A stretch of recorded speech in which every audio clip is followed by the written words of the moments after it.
Hi everyone. Today I'm going to make a different kind of video. When I used to teach, I used to love reading to my children, and I don't teach anymore, and I kind of miss doing that, so I thought I would read you a little bedtime story. And I'm going to read from one of my favorite children's books that I can't wait to read to my own child someday, and it's called Ellen's Lion by Crockett Johnson. It's a very easy book to read because they're all kind of different stories, but they're sort of connected. It's by the same author as Harold and the Purple Crayon. I don't know if you recognize the illustrations, but I'm kind of having a lazy day. I'm coming to you from under the covers myself. And this story is called Two Pairs of Eyes, and it's one of my favorites.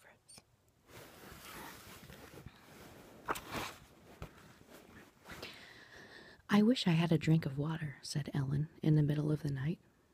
"We'll get one," said the lion from the other end of the pillow. "I'm afraid," Ellen said. "Of what?" said the lion. "Of things," said Ellen. "What kind of things?" said the lion. "Frightening things," Ellen said. "Things I can't see in the dark. They always follow along behind me." "How do you know," said the lion, "if you can't see them?" "I can't see them because they're always behind me," said Ellen. "When I turn around, they jump behind my back." "Do you hear them?" asked the lion. "They never make a sound," Ellen said, shivering. "That's the worst part of it." The lion thought for a moment. He said. "They're awful," Ellen continued. "Ellen," the lion said, "I don't think there are any such things." "Oh, no?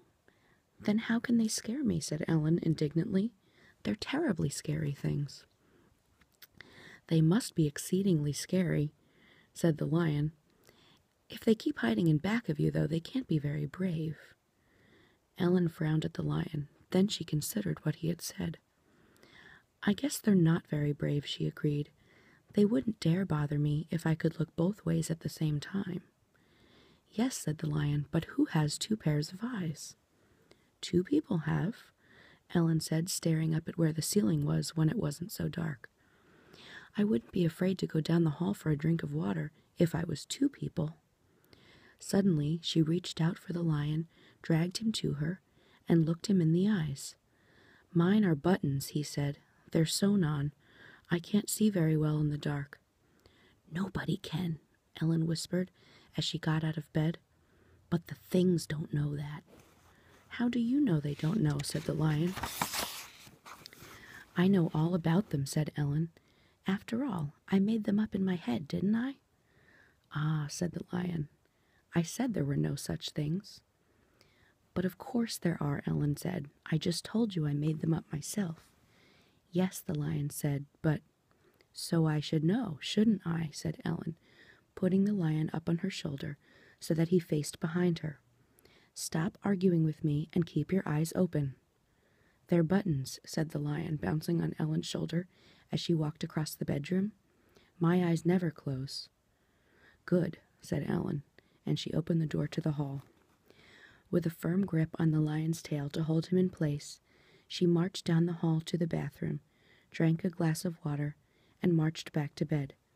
She looked straight ahead all the way, while the lion stared into the darkness behind her, and during the entire trip, not a single thing dared bother either of them.